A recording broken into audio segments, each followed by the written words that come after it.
Welcome back. So, today we're gonna go ahead, install and set up Wireshark to function properly. What is Wireshark? Well, Wireshark is used for monitoring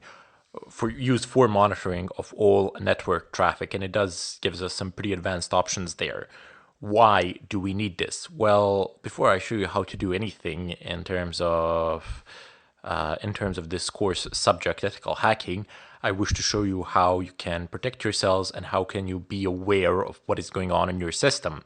So since we will be opening up our system for external communication, we will be allowing traffic from outside to reach us, and we will be reaching to outside.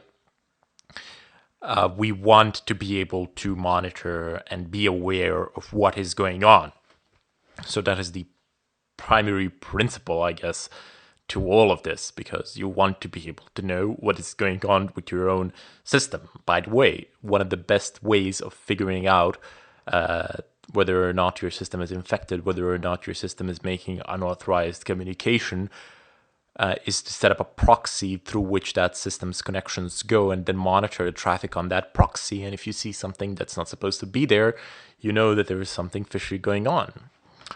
Anyway, let's go ahead and type in DNF. I would advise you to have one root terminal and one non-root terminal, but you can also achieve this in this terminal by typing in sudo and then DNF, basically. However, I like to open up a root terminal, type in sudo su, and you will become root after giving the proper password. So DNF, search Wireshark, and this is going to give me a couple of options.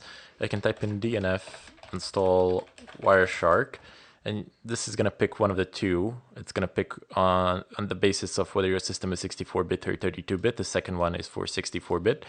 And then I would like to install this as well. So I need the GUI.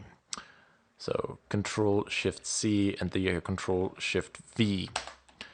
Wireshark is also fully usable via the terminal.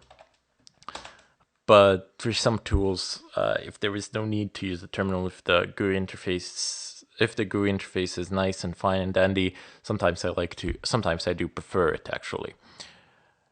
Especially in Wireshark, although pretty much everything can be done via the command line as well. Wireshark is compatible with pretty much all the operating systems out there. So if you have a MacBook or something like that, you can also install it there and figure and see what's going on in your network as well. And now I'm going to go ahead and start Wireshark as a regular user. And this is not going to work to the best way, because it won't have Wireshark has no access to the network interfaces, and this is a problem. And says no interface can be used for capturing in this system with the current configuration. It cannot run a dump cap in child process, blah blah, permission denied, and it's clearly asking you whether or not the user is a member of the Wireshark group, and then it's telling me to try a certain command which will enable for this to occur. So let's go ahead and actually do it and see what happens. Just basically rewrite it from here. I mean, do what the program is instructing you to do. So user mod -a-g Wireshark, and then type in your username. So don't type in root, but your username. Chronic, so that's mine. You will obviously write yours and not mine, as it would make literally no sense if you wrote yours. If you wrote mine, that is, then press enter.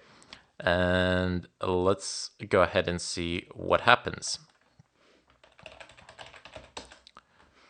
Okay, so it says still that it cannot actually do this. It cannot actually get the interfaces. Well, there are two things that could have went wrong. One of the primary problems could be that we just need to relog to our system and then actually try to then see if the changes have been applied, because usually such changes are not applied until a new session is created. If that fails, we'll go ahead and take a look at a different approach. So let's go here, leave, and I'm going to go ahead and state that I want to log out. and this is going to pause the recording, so we will continue in the follow-up.